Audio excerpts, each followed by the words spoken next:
Hello students, welcome once again with JPIC Register Study.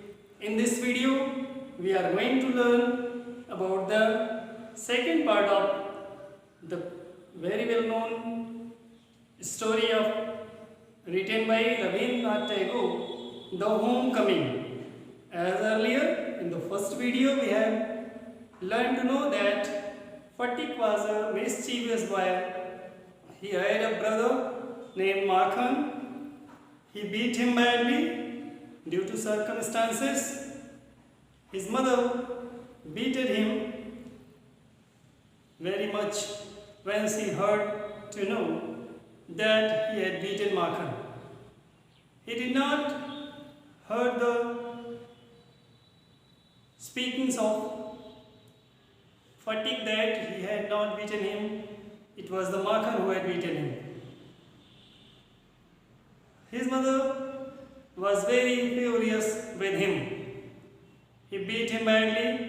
At that very time, his maternal uncle entered in his room and the thrash was ended because his mother was moved towards his brother, recognizing him, surprising. प्रिय बच्चों, पिछले video में हम लोगों ने the home coming कहानी का पहला हिस्सा जाना, जिसमें कि एक फटिक नाम का जो दुष्ट लड़का है वह दुष्टतापूर्ण कार्य किया करता है। वह अपने भाई को एक इसी तरह के कृत्य से हटाने के लिए धक्का देता है। उसका भाई उसके साथ झगड़ा करता है और रोते हुए घर जाता है और बताता है कि फटिक ने उसको मारा है। इस पर उसकी माँ गुस्सा होकर के उसको पीट रही होती है। तभी उसके मामा उसके घर पर आते हैं। कहानी का अगला हिस्सा जानने के लिए आइए हम अपनी टेक्स्ट बुक की ओर ध्यान करते हैं। Let's see your textbook and see what happened with the फटिक्स in this story. But when his mother stepped back and looked at the stranger, her anger was changed to surprise, for she recognized her brother and cried, "Why, Dada, where have you come from?" As she said these words, she bowed to the ground and touched his feet. Her brother had gone away soon after she had married, and he had started business in Bombay. His sister had lost her husband while he was in Bombay. Bishambar had now come back to Calcutta and had at once made inquiries about his sister. He had then hastened to see her as soon as he found out where she was. When Fatik was getting meeting with his mother, at once his maternal uncle entered the room. His mother recognized him and surprisingly asked, "Why, Dada, from where you are coming?" And to greeting him, he touched his feet with respect. His name was Bishambar. After the marriage of his sister, he went to Bombay for the business and stayed there. And when he heard about the death of her sister's husband, he came to her to see her as soon as possible. इस कहानी में जब बिशंबर उसकी बहन की जब शादी हो जाती है तो बिशंबर उसके विवाह के बाद ही सीधे बॉम्बे चला जाता है कि वह अपना व्यवसाय फैलाए, और वह अपने व्यवसाय को बढ़ा लेता है वहाँ जाकर और बहुत दिनों तक वहीं रह जाता है। जब वह वापस आया तो उसने अपनी बहन के पति के मरने का समाचार सुना। वह बहुत दुखी होता है। बिशंबर को अपनी बहन इतनी प्रिय थी कि वह उससे तुरंत मिलने का विचार बनाता है और जल्द से जल्द उससे मिलकर उसका हालचाल जानना चाहता है। और यही कारण था कि वह आकर के अपनी बहन के घर पहुंच जाता है और उससे मिलता है। और वह आश्चर्यचकित होकर के उससे पूछती है कि भैया आप कहाँ से आ रहे हो, क्योंकि उन्होंने बिना किसी सूचना के वह उसके पास आए थे। The next few days were full of rejoicing. the brother asked after the education of the two boys. He was told by his sister that fatigue was a perpetual nuisance. The next 2 days were full of joy. His brother Vishambhar asked his sister about the children's education and was told by his sister that fatigue was a very mischievous boy. जब विशंबर ने अपनी बहन से उसके दोनों बच्चों की शिक्षा के बारे में पूछा तो उसने बताया कि फटिक तो बड़ा ही दुष्ट प्रकृति का है, वह किसी की बात नहीं सुनता है, बल्कि माखन पढ़ने में भी अच्छा है, उसका स्वभाव भी ठीक है. But Makhan was as good as gold, as quiet as lamb, and very fond of reading. Vishambhar kindly offered to take Fatik off sister's hands, and he educated him with his own children in Calcutta.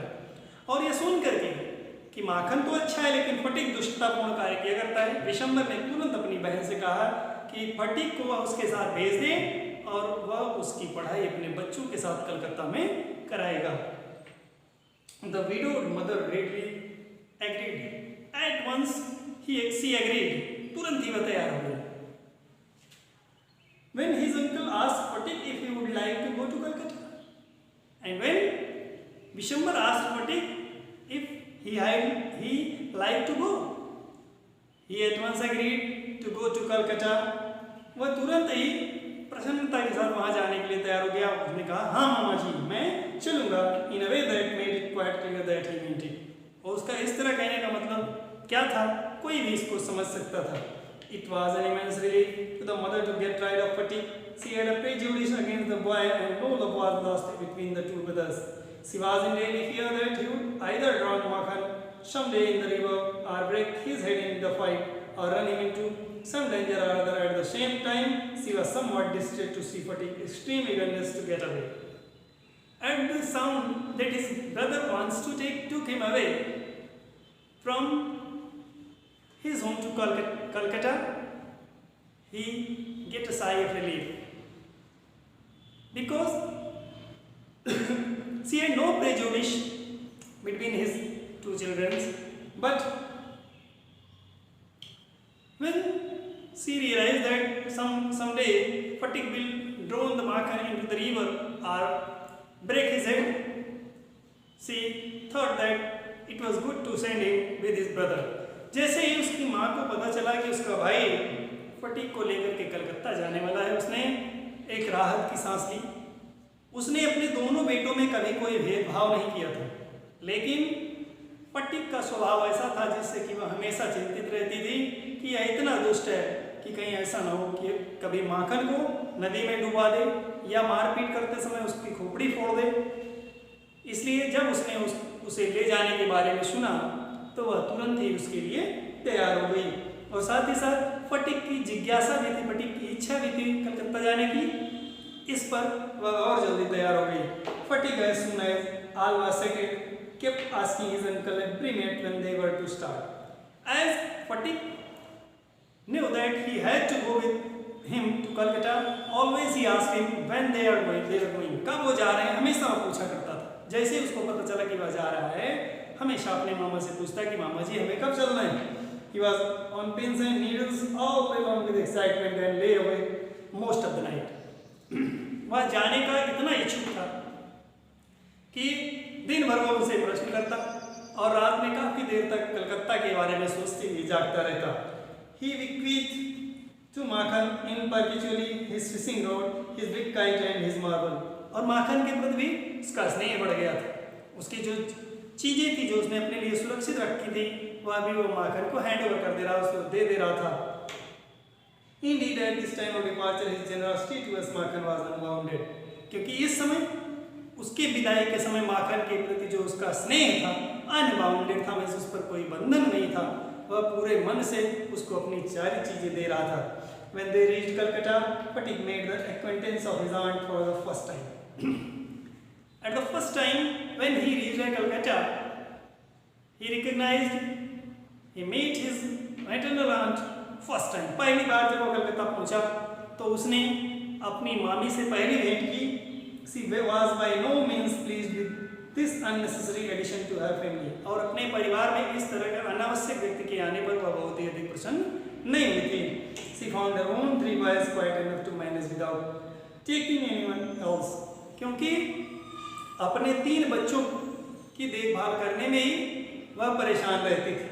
And to bring a village lad of 14 into their midst was terribly upsetting, और अपने बीच में एक 14 साल के गांव के गंवार बच्चे को लाना उसके लिए दुख का कारण होना था। वह गुस्सा हुई थी। Vishambar should really have thought twice before committing such an indiscretion, और कहती थी कि विशंबर को इस तरह का कार्य करने से पहले 2 बार सोच लेना चाहिए था। In this world of human affairs, there is no worse nuisance than a boy at the age of 14.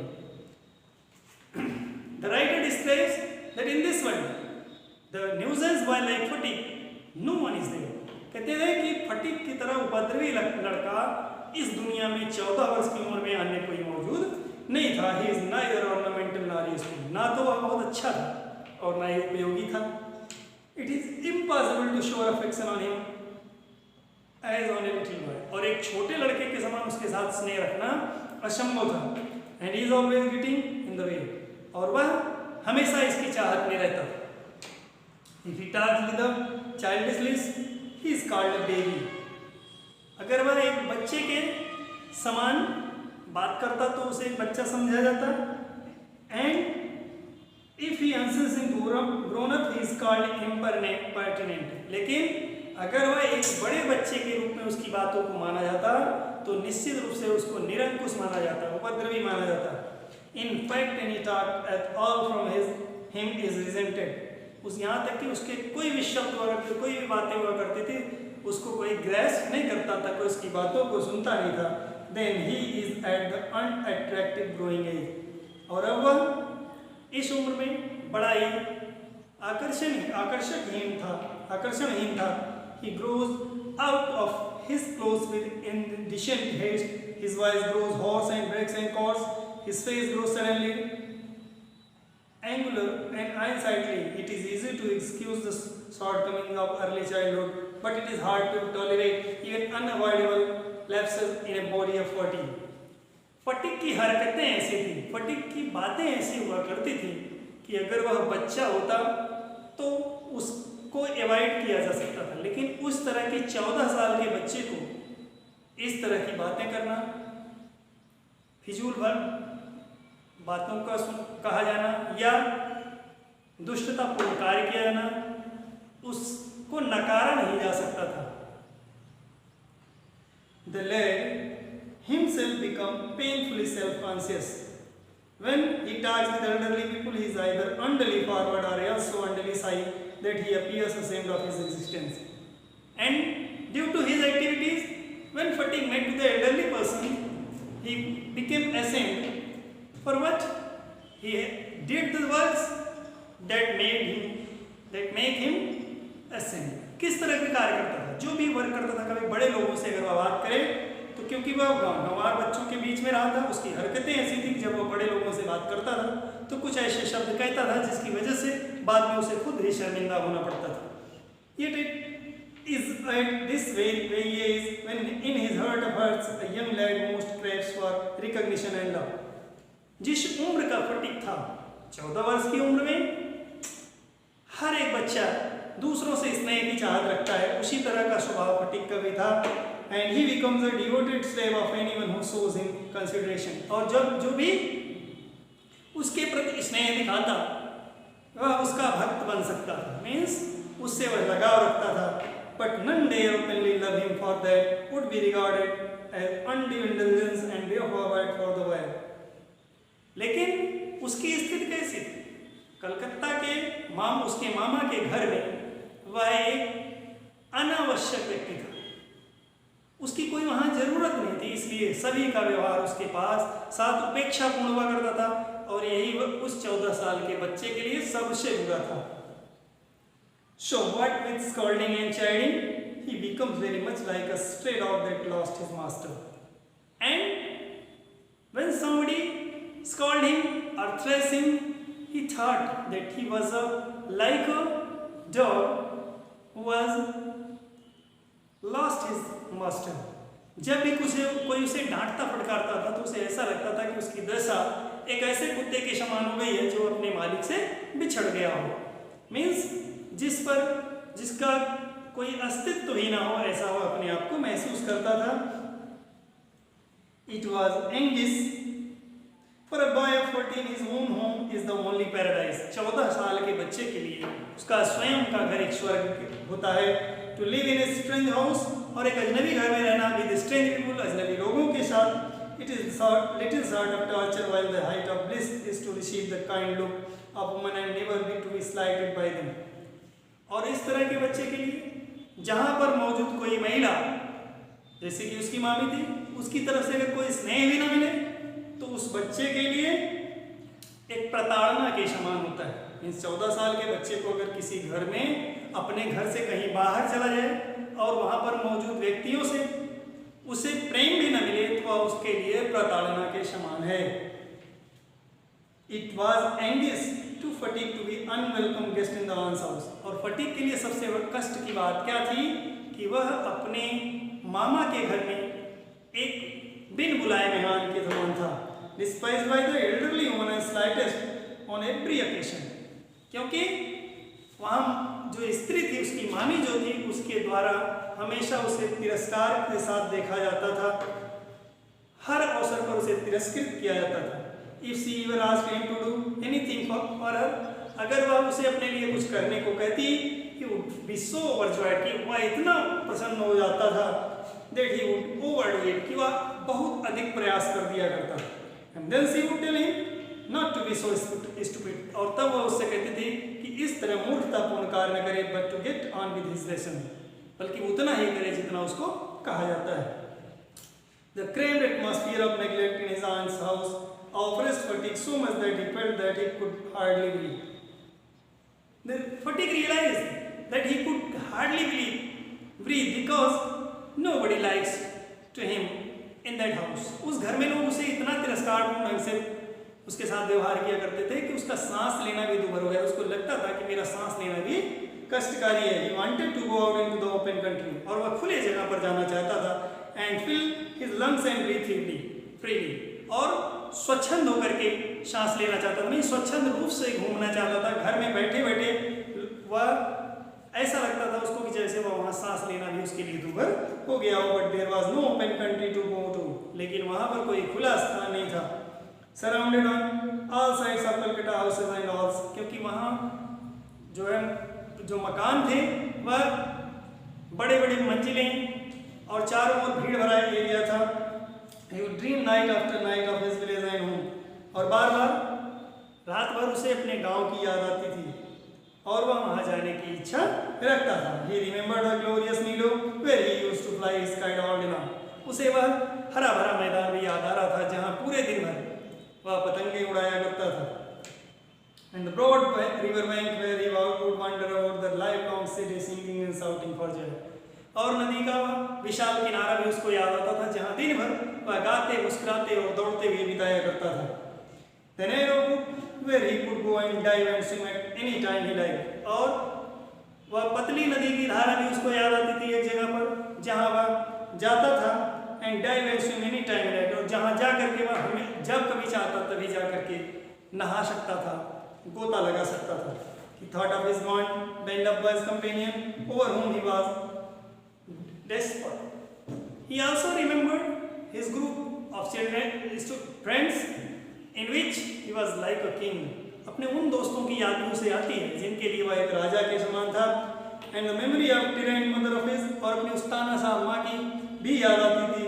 वह such a prejudice against him, जिसका व्यवहार उसके साथ भेदभावपूर्ण था. Occupied him day and night. और यह चीजें उसको दिन और रात हमेशा परेशान करती थी. A kind of physical love like that of animal, a longing to be the presence of one who is loved, and expressible wistfulness during a senseless line, silent cry of inmost hurt for a mother, like lowing cough in the twilight. उसकी दशा कैसी थी? He was like a calf of a cow who was eager to meet his mother and to get her from her the milk. उसकी दशा एक ऐसे गाय के बिछड़े हुए बछड़े के समान थी जो किसी भी तरीके से अपनी माँ के साथ पहुँचना चाहता था और दूध पीना चाहता था. मीन्स फटिक अपनी माँ से मिलने के लिए बड़ा ही उतावला हो रहा था. उसे अपनी माँ की और अपने गांव की, अपने मित्रों की याद बहुत आ रही थी. No one could understand it, but it preyed upon his mind continually. और उसकी इस भावना को कोई भी नहीं समझ पा रहा था, और यह भावना उसके मस्तिष्क में बार बार आ जा रही थी. There was no more backward boy in the whole school than Fatick. In Calcutta, no boy was more backward like Fatick. Fatick से कमजोर बुद्धि वाला लड़का उस समय कलकत्ता के उस स्कूल में कोई नहीं था. He gave and remained silent when the teacher asked him a question. और जब भी उसके शिक्षक उससे प्रश्न करते तो वह उठकर खड़ा हो जाता और बिल्कुल मौन रहता. And like a overbearing, as patiently suffered all the blows and came down on his head. और जो भी घूंसे थप्पड़ उसकी पीठ पर पड़ते, एक बोझ लदे हुए गधे के समान वो उसको एक्सेप्ट कर लिया करता था. But when other boys were out to play, he stood wistfully by the window. और जब सभी लड़के बाहर खेल रहे होते तो वह खिड़की के पास खड़ा हो जाता था.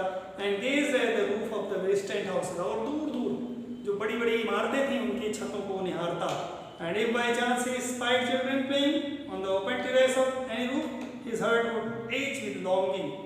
और जब भी उस छत के ऊपर किसी बच्चे को वह खेलते हुए देखता तो उसका मन भी उसके लिए, खेल के लिए आकर्षित होता और उसे अपने गांव की याद आती. One day he summoned up all his courage and asked his uncle. एक दिन उसने अपना साहस इकट्ठा किया और अपने मामा से पूछा, uncle when can I go home? मामा जी मैं घर कब जा सकूंगा? His uncle answered. उसके मामा ने उत्तर दिया, wait till the holidays come, but the holidays would not come till November and there was a long time still to wait. उसके मामा ने कहा जब तक छुट्टियां नहीं होती इंतजार करो. लेकिन छुट्टियां नवंबर तक होने वाली नहीं थी और वह समय बहुत लंबा था. One day Fatick lost his lesson book. Even with the help of books he had found it very difficult indeed to prepare his lesson. What happened? One day Fatick lost his lesson book. With lesson book he is not able to gain anything, but without lesson book what could he do? Fatick ने एक दिन अपनी पुस्तक खो दी. पुस्तक के रहने पर तो Fatick कुछ सीख नहीं पा रहा था. बिना पुस्तक के वह क्या सीखेगा, इस पर वह परेशान था. Now it was impossible, और अब तो बिल्कुल असंभव था. Day after day the teacher would came him unmercifully. और दिन प्रतिदिन शिक्षक उसके साथ निर्दयता का व्यवहार करते थे. His condition became so abjectly miserable that even his cousins were ashamed to own him. और उसकी स्थिति इतनी दयनीय हो गई थी, इतनी शर्मिंदगी वाली हो गई थी कि उसके जो मामा के लड़के थे, उसके मेरे भाई बहन जो थे, वह भी उसको पसंद नहीं करते थे. They began to jeer and insult him. वो बार बार उसको अपमानित करते. More than the other boys, अन्य बच्चों की अपेक्षा. He went to his aunt at last and told her that he had lost his book. अंत में वह अपनी मामी के पास गया. उसने कहा कि उसकी पुस्तक खो गई है. His aunt pursed her lips in contempt and said, "You great clumsy country lout! You can't I afford with all my family to buy you new books 5 times a month?"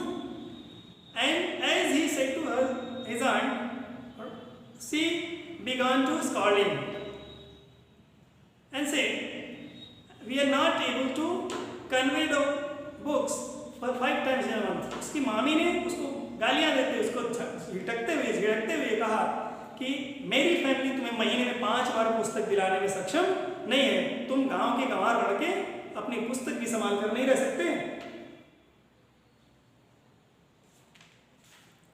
That night on his way back from school, Fatick had a bad headache. With a fit of sighing, he felt he was going to have an attack of malarial fever. His one great fear was that he would be a nuisance to his aunt. At that time, when he was returning from his school, he had a headache and he was shivering. He thought that he was going to be ill. उसे ऐसा एहसास हुआ, उसकी कंपकपी लग रही थी, सिर दर्द भी हो रहा था. उसको लगा कि वह बीमार पड़ने वाला है. उसे आने वाले बुखार की आशंका हो गई थी कि उसे अब आने वाले समय में बुखार हो जाएगा. We will meet in the next video with the next part of this story. Till then,